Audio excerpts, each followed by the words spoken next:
It's time for Talk Law Radio with Todd Marquardt. Todd Marquardt, attorney at law in Texas. If you're a millionaire or a thousandaire, Talk Law Radio is now on the air. Call in with your business law question, your elder law question, veteran aid, Medicaid, build a business to get paid. 210-308-8867. Or ask a question online at marquardtlawfirm.com. That's MARQUARDT lawfirm.com. And now it's Talk Law Radio with Todd Marquardt. Welcome to Talk Law Radio. I'm Todd Marquardt. On the radio, on podcasts, everywhere, on Facebook, on YouTube, and on talklawradio.com. Blake Newberry is here with us today, attorney at Marquardt Law Firm, going to be talking about probate and estate planning. But first, let's check in with Steve Warren, who has our financial focus today. Steve is the president of Financial Planning HQ. They do financial planning for successful people who want to have a CEO take over the coordination of all their subject matter experts. I'll let you explain in just a moment, Steve. Sure thing. By the way, welcome back. It's great to be back in the saddle again here at Talk Law Radio. Thank you. Awesome. Last week, we ended with a question our audience could ask their financial advisor about whether their financial plan is currently on track. What does on track mean to our audience? For your audience, it means that, well, let me just relate it to our clients. So for our clients, it means that your financial behavior and progress align with the specific milestones that you convey to us and the objectives that you have expressed to us.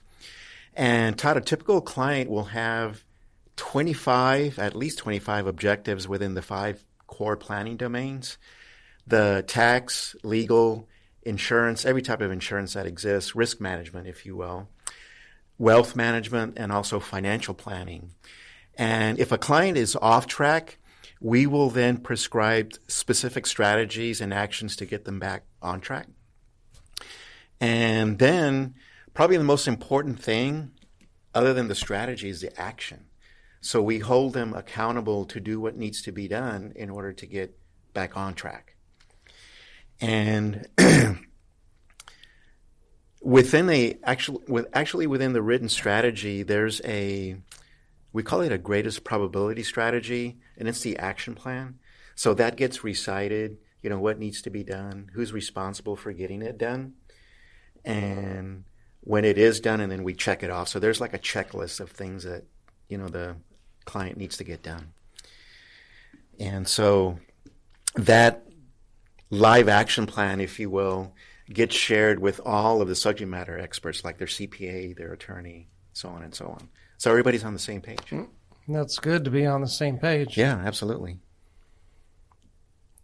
Okay, well, you had another question to ask the audience. Oh, yeah. On a scale. The question that I wanted to ask your audience, because the first thing that we do when we meet with a potential client is we complete their financial roadmap. And to a large degree, it's the why part of having an inspiring financial strategy. So an advisor needs to be very competent in asking great questions, taking notes, and facilitating a great experience, listening with empathy. So let's ask your audience a question on a scale of 1 to 10, with 1 being an absolute disaster and 10 being a role model for the planet. How would you rate your financial advisor's understanding of your personal values, your life aspirations, and your financial objectives as it's related to the 5 planning domains? So let's think about that for just a second. Yeah, and what if the people in our audience answer with a 6 or a 7? Then they should give us a call, Todd. So again, my name is Steve Warren, and I can be reached at 210-685-2722. And what is the financial roadmap meeting like? Well, it's a meeting where I facilitate a tremendously great experience, and I take a lot of notes, ask a lot of questions, and everything gets placed on a big visual worksheet, the financial roadmap. It's a big physical document, 17 by 22 inches. And from there, we decide whether or not we're a good fit to work together. This meeting takes about an hour to complete, Todd.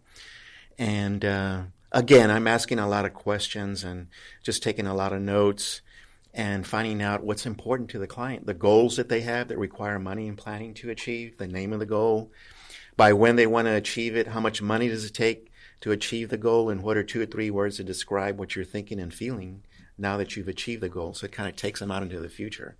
It's an inspiring document, and if we work together, that is part of an overarching strategy, the foundation to build a written plan from. I don't know that I've met an inspiring financial planner. I would imagine that your phone is just ringing off the hook, because usually financial planners just have one goal. Let's collect your money and invest it. And so for you to be inspiring and providing a great experience, I would imagine you have lots of calls. How do you decide who to work with? How do I decide who to work with? We work best with people that are financial delegators. So that would be a personality type that would rather delegate the enormous task of getting their financial house in perfect order rather than to do it themselves.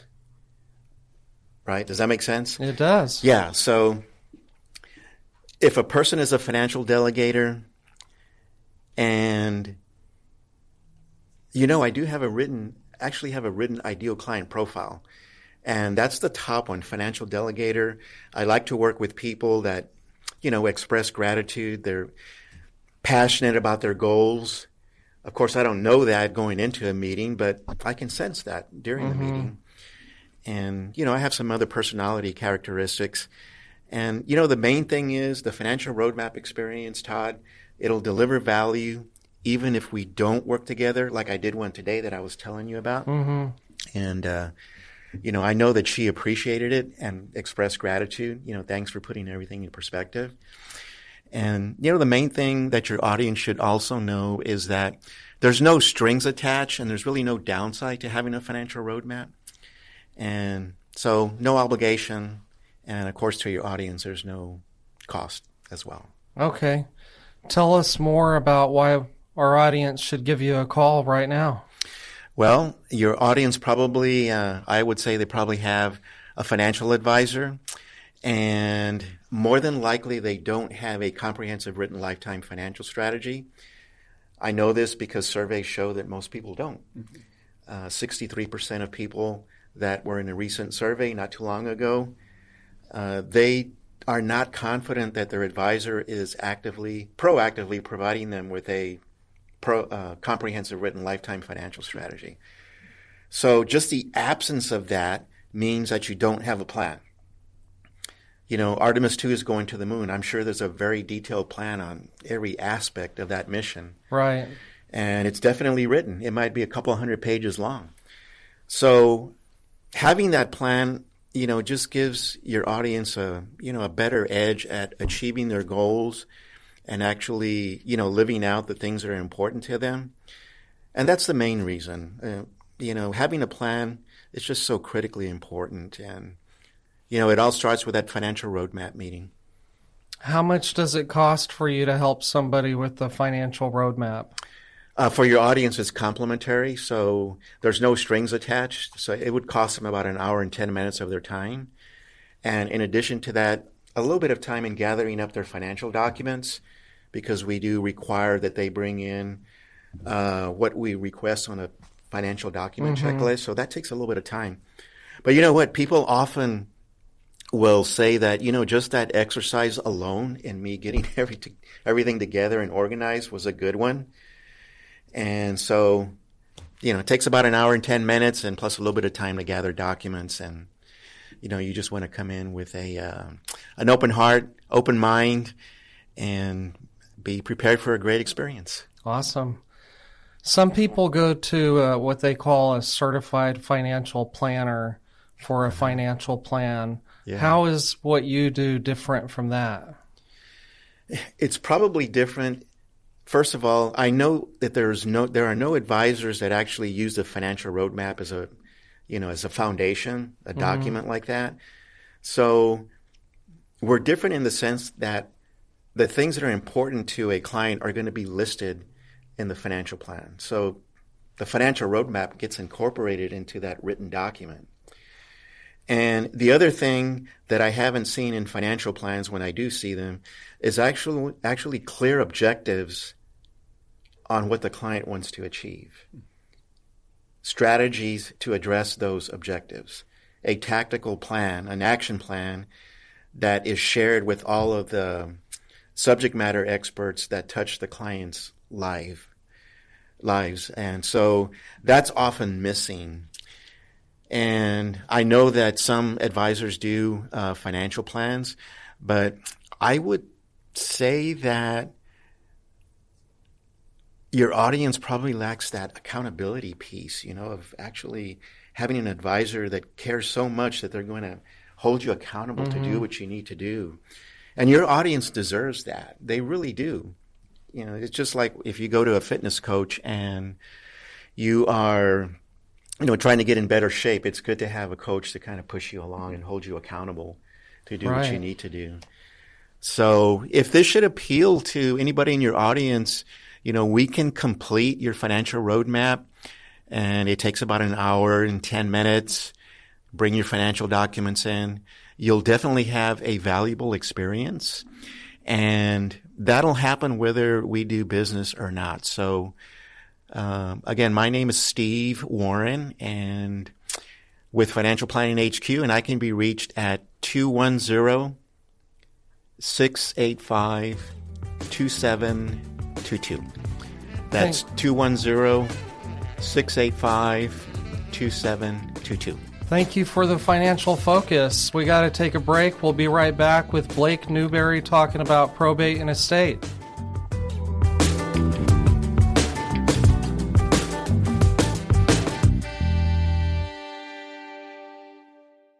Are you confident about your financial future? What if you had a clear financial roadmap and a team holding you accountable to make the best financial decisions no matter what? At Financial Planning HQ, Steve and his sons, Joseph and Jacob, have been helping San Antonio families since 1987 with inspiring, intelligent financial strategies. Whether it's achieving or maintaining financial independence, becoming more tax efficient, or building business wealth, we create a comprehensive, written lifetime financial strategy that's uniquely yours, based entirely on what's important to you. Don't leave your financial future to chance. Call Financial Planning HQ today at 210-685-2722. That's 210-685-2722. And take the first step towards financial clarity. That's Financial Planning HQ, inspiring financial strategies for San Antonio. Remember, 210-685-2722.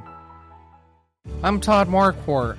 A lot of people think trusts are only for the wealthy, but that's simply not true. If you want to avoid probate, maintain your privacy, protect your assets, or make things easier for your family, a trust might be exactly what you need. I'll help you understand your options and decide what's best for your unique situation. Let's talk. Call 210-530-4278 or visit marquardtlawfirm.com today. Do it before you die.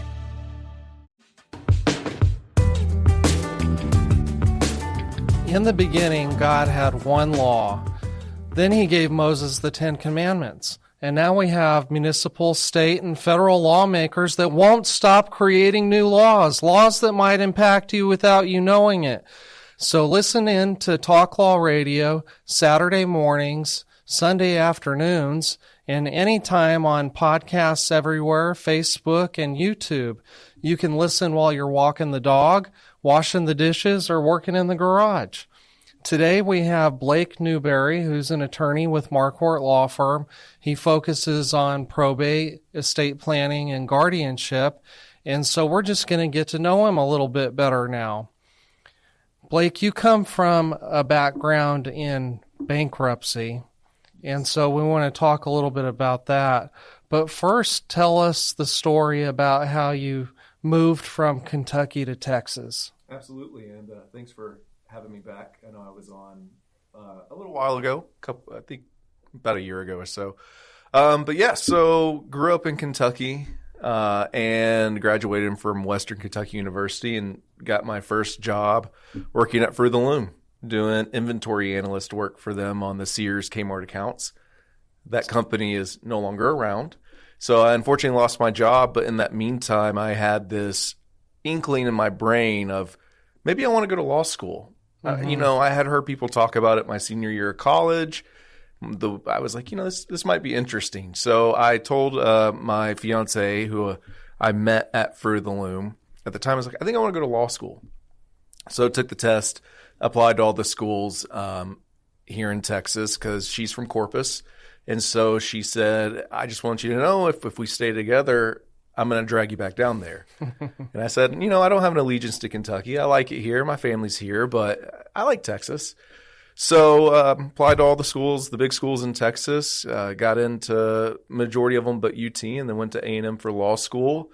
Got into bankruptcy for a little bit after that, but always knew estate planning, probate was the area that I was passionate about. And so saw your posting for the job at the time that I applied, and that's what got me down here. Yeah. I think I remember that you did some clinic work at the law school as a student attorney. And is that where you got introduced to estate planning? Really, it was the wills class.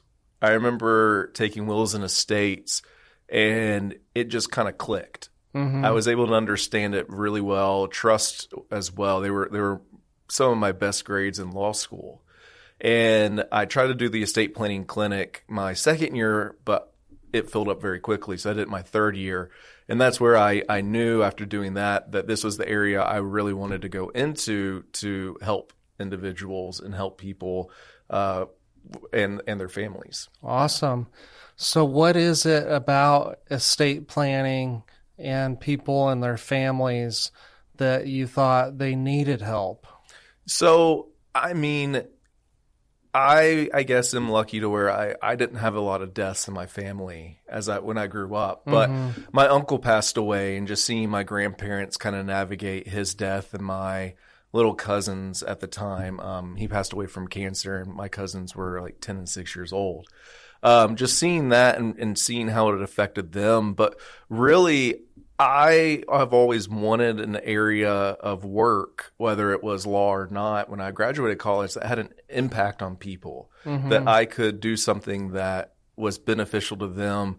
And seeing estate planning and how it helps them prepare their legacy for their families and let them know exactly how they want it done is what enticed me to focus on this area and pursue it as a career.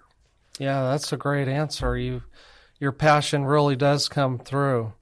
So after you graduated, you worked for a bankruptcy firm. Tell us what bankruptcy work was like. It was a little depressing. You have a lot of people who are struggling financially, and they don't feel like there's really any way out. Now, bankruptcy is a necessary thing. I mean, I think a lot of people should take more advantage of it, but they worry about the implications and how it looks in society. But it was very tedious. It was very kind of heartbreaking at times for why people were filing. And so it was still nice to help them in a way, though. Help them get out of the financial rut they may be in and be able to come out clean and move forward with their lives after they get out from under the debt. Yeah. Well, I'm glad that you were able to help them in that time of need. There are a lot of practice areas where people need an attorney to help them get out of trouble. And so I did criminal defense after I got my law license because it was so hard to find a job. Yeah. And I was telling my wife why I was helping them. You know, the Constitution says they can have representation and they need representation. And she said, well, why does it have to be you? So I also had the dream of being an estate planning attorney and elder law attorney. And so I kept looking for opportunities to do that. So I want to ask you about your family. I know that you're a husband and a father, so share with us something about them, as much or as little as you like. Yeah, so my wife, Amanda, she's from Corpus originally, and then I have my son who is 5, going to be 6 in October, and then my daughter who will be 3 in August. So they're quite the rambunctious bunch. Mm-hmm. You know, you wouldn't think the younger sibling being a daughter would be as feisty as she is or fight her older brother, but she does. She holds her own whenever they get into their tussle matches. Mm-hmm. But no, it's great. Love them to death, and can't wait to see them grow. What makes you happy? Seeing them happy. Okay. And achieving my personal goals I set out for myself. Mm-hmm. And making sure that my family's taken care of. Awesome. Great. Well, you've been working at Marquardt Law Firm with us for about 3 years, almost 3 years. Am I right about that? It'll be 3 years in June, because that's when we moved down here. Right. And so during that time, you've been learning the area of law. You've been learning how the office operates. And so I'd like for you to tell the audience, what do you like about working at Marquardt Law Firm? I like how you have entrusted me with figuring out complicated tasks that maybe other attorneys haven't accomplished in the firm. That I'm a big learner in a way of doing the task. Mm-hmm. I'm not a great learner of sitting back and reading it in a book and be like, okay, this is how you do it. Mm-hmm. So you giving me that opportunity and ability to have that autonomy, but also work with you and Daniel to further my legal knowledge has kind of been the best part about working there. I feel like I've learned 10 times more than I would if I was at a larger firm or even at a bankruptcy firm. I mean, I feel like I've learned a lot more in this short amount of time. Now, I know 3 years doesn't seem that short, but in legal terms, it's short to me. Yeah. So that's the big things for me. Cool. Thank you for sharing that. Yeah. Since you started working with us, what are you most proud of? I'm proud of the work I've taken on, but also really just the work that we put out for clients, the protecting them, helping them with probate in the time of a very stressful period of their life, and trying to make that as smooth as we can to make it one less thing they have to worry about.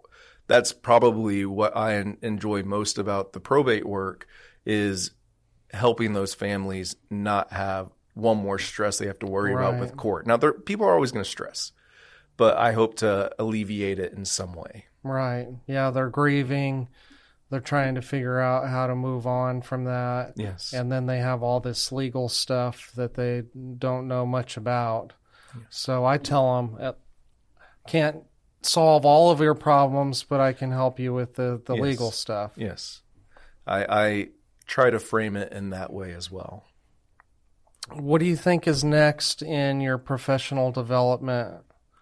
I think just growing with the types of cases that we take as a firm, and really just continuing to learn. I mean, at the end of the day, as an attorney, you never stop learning. There's always new things you have to remember. And so I think it's just taking the gap from 3 years to 10 years and just cramming as much in as I can, because I think the saying out there is that you're not a full estate planner until 10 years in. Oh, okay. Is the kind of time frame they say, just because there's so much out there and it constantly changes. Right. It takes a while to build up experience, but we share our experiences so that all of us can kind of get some additional knowledge and know how from the cases that you're working and the cases that I'm working. We kind of work together on that. Absolutely. And using your expertise has been very beneficial. Awesome. We're talking with Blake Newberry, attorney at Marquardt Law Firm, about probate and estate planning. And next segment, we're going to be talking about some hidden legal issue blind spots in probate, estate planning, guardianship, elder law, business law, and estate planning generally.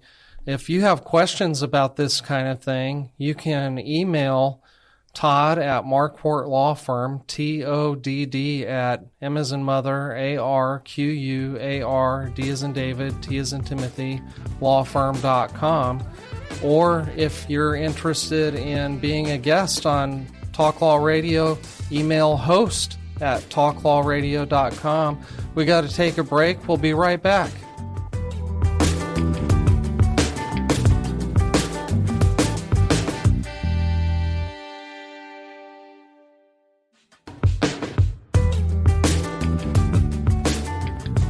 Welcome back to Talk Law Radio. Now it's time to discover your legal issue blind spots by listening to me talk about the law on the radio. We have Blake Newberry, attorney with Marquardt Law Firm, with us today talking about hidden legal issue blind spots in estate planning and probate. Blake, what's the number one estate planning mistake you think that costs families money and drama? Doing either no estate plan or trying to do an estate plan online, trying to avoid the attorney, doing it on your own, and not fully understanding the impact of a decision that's written in the will. I've seen wills that have potentially illegal provisions based upon what they're saying in a contest, because there are a lot of contest provisions out there that say if you contest this will and you win, so the will is invalid, you get $1. And I'm like, you can't, no, if you win, you get your share.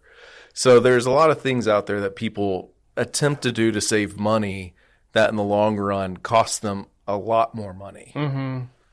Yeah. Well, let's talk about some of those examples. The law has changed over time. When I started practicing, the federal estate tax exemption was $1 million. And this year, the federal estate tax exemption is $15 million. So I think that another problem that people might have is that their estate plan back in 20 years ago was drafted more complicated. Yes. And so not only is it going to be complicated for their surviving spouse going forward, but the provisions that save money on federal estate taxes can possibly hurt the surviving spouse with income taxes. What changes have you seen, and what can people do to avoid being left behind? Yes, I mean, the biggest changes I've seen for myself in the 3 years is really the estate tax going up for me, because it was 13-something million. Now it's 15. But really, I would say, there's a lot of people out there who either think they have a simple plan that's very complicated, or they, like you said, they have a very complicated plan when they really need a more structured, streamlined, straightforward plan. And so I think one problem, like I said, is the people who don't think they have a lot, and then you talk to them, and all of a sudden you're like, hey, you've got $30 million in assets. If this estate tax goes down, we either you need to watch out for it, or we need to plan for it. But really, I would say too, it's just making sure people's plans align with their needs. Because sometimes people's life changes, family dynamics change, and they look at a plan that was done 20 years ago and they say, oh, I don't talk to that person anymore, or that person's gone. And so it's just making sure that, too, that their plan is in line with what their needs now. Yeah, I have a few clients recently that are naming people to be executor, agent, successor trustee that are about the same age as them. And so they have that concern. Well, what if he dies? Well, we name some alternative successors. And my advice is, have dinner with them, every so often and think to yourself, is my brother still a good candidate to be my agent and successor trustee? And so you might have to update these things. And that shouldn't be a surprise because we do maintenance on our cars. We do maintenance on our house.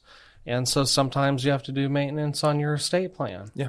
No, I agree with that completely. Something that's in my own estate plan, I have my mom as our first trustee. Secondary, I have my brother and sister-in-law. But in my mind, I still have that constant thought of, okay, well, what happens? Do we update it when my mom passes away, or do we just let it flow via the successor language and go from there? Right. Many people think, I have a will, I'm fine. What's dangerous about that blind spot? The assets have to likely go through court, and that's the most dangerous thing is that, or the will is just not prepared correctly. So let's just assume the will is prepared correctly and everything is straightforward, exactly how they want.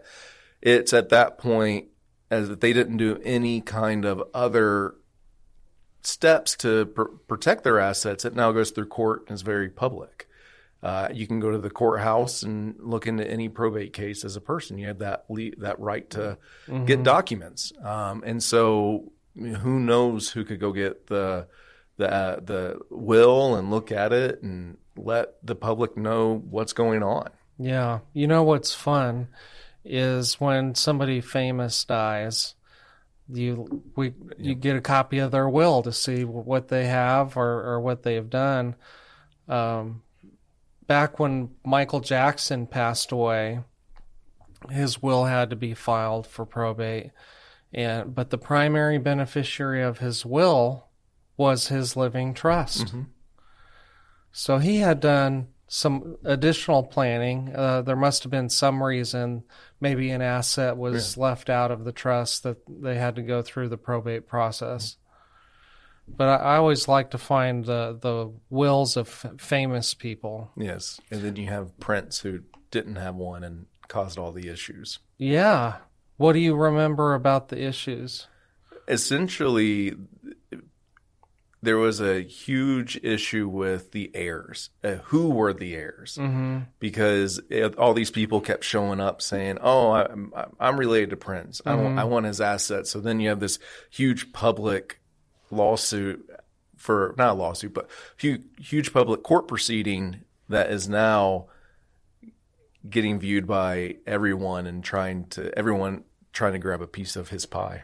Tell us about heirship. That's when the court has to judicially decide who's an heir, who's a relative of the deceased person, and who's not. Yeah.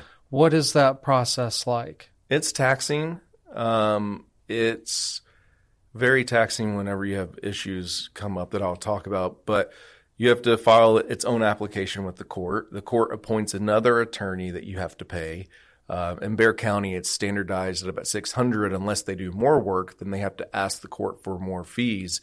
And then you also have to have people who are not part of the family, if possible, to come to court with you and talk to the judge and testify and say that, yes, what I'm saying is the truth and that these are the heirs of this individual. Or you run into an issue down the road to where you find out that one of the siblings passed away and they gave up kids. And now you can't find these kids. So you have to figure out a way to find them or do something. Otherwise, the court will hold the court proceedings in the probate as a whole until you can prove to the court that you've done your due diligence of getting them served or notice in some way. Right. So the heirship just poses more issues because now it's public who your heirs are, but you also have the issue of maybe there's people out there you didn't know about. Yeah, you have to find them.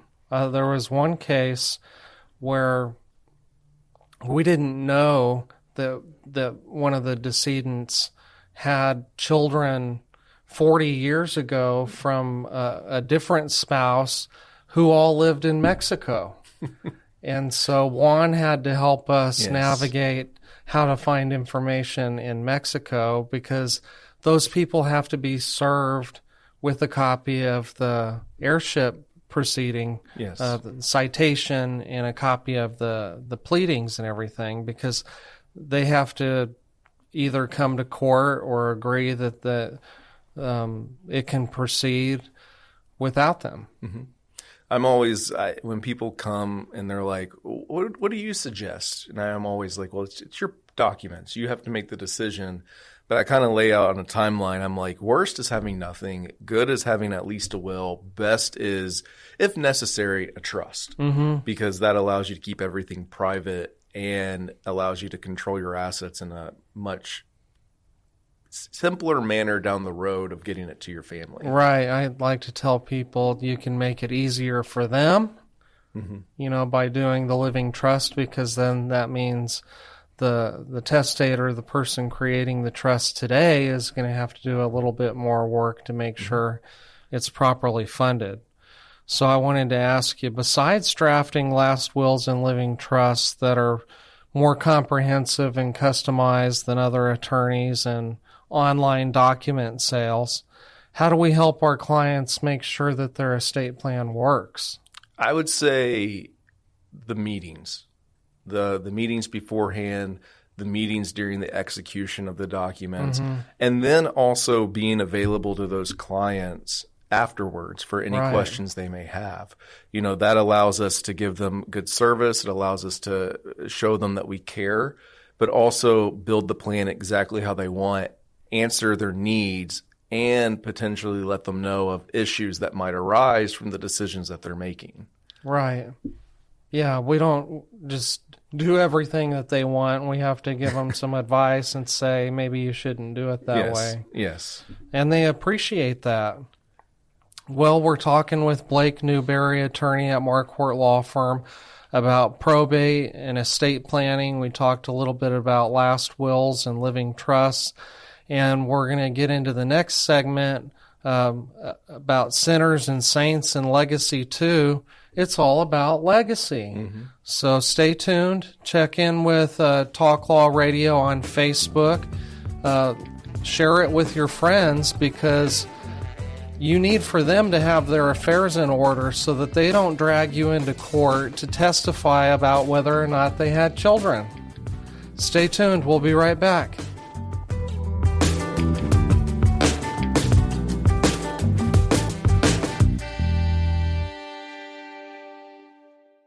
Are you 100% confident that no matter what happens in the financial markets, economy, or world events, you will achieve your financial goals? If not, we have a process to get your financial house in perfect order and keep it that way forever. Your financial future shouldn't be a guessing game. Planning, advice, organization, and accountability are deliverables you should expect. For over 35 years, Financial Planning HQ has been San Antonio's trusted partner for comprehensive written lifetime financial strategies. Steve and his team, including sons Joseph and Jacob, don't believe in a one-size-fits-all approach. Instead, they create a personalized financial roadmap for you based on what's important to you. As an independent registered investment advisor, they're not tied to any big corporation's products. They work for you, creating inspiring, intelligent financial strategies that put your interests first. Call Financial Planning HQ at 210-685-2722. That's 210-685-2722. I'm Todd Marquardt. A lot of people think trusts are only for the wealthy, but that's simply not true. If you want to avoid probate, maintain your privacy, protect your assets, or make things easier for your family, a trust might be exactly what you need. I'll help you understand your options and decide what's best for your unique situation. Let's talk. Call 210-530-4278 or visit marquardtlawfirm.com today. Do it before you die.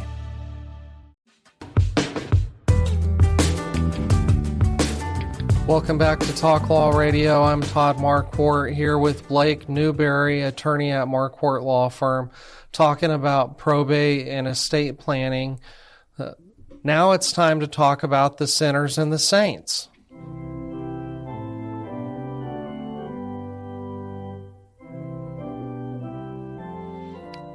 I like to talk about sinners and saints because I agree with Martin Luther, the famous theologian who nailed his 95 thesis to the church door, that we're all born sinners, but because of Jesus, we're absolved from our sins. And so I like to tie that into the law and talk about somebody who's done something bad and somebody that's done something good. And because I know you play golf, you like to watch golf, I wanted to ask you about Tiger Woods. Oh, yeah. How do you feel about Tiger Woods getting arrested? I am saddened by it. It's unfortunate. It might end up being a good thing for him to get, but, you know, he's been in the public eye so much, and I thought he was going to have that great comeback, and then it's just gone downhill since the Masters win. But yeah, I mean, it just saddens me to see that he has not achieved the glory like we thought he would. Right. How do you think Tiger Woods would be remembered if, God forbid, tragedy strikes and he died today? He would be remembered as a scandal. He would be remembered as a great golfer, but he could have also been much better if he didn't have the issues that he had in his past. Or what if he just didn't drive? That too. I mean, do you think he could afford a driver? He's got more than enough money to afford a driver. I think someone asked him one time, they're like, why don't you hire one? He's like, I like driving. Okay. Yeah, he could just solve everything. I think I'm going to tell Steve Warren, the financial planning HQ guy, to put that on my financial roadmap. Someday I want to have a driver. Yes. Just because San Antonio traffic is so bad. There's so many sinners out there cutting me off.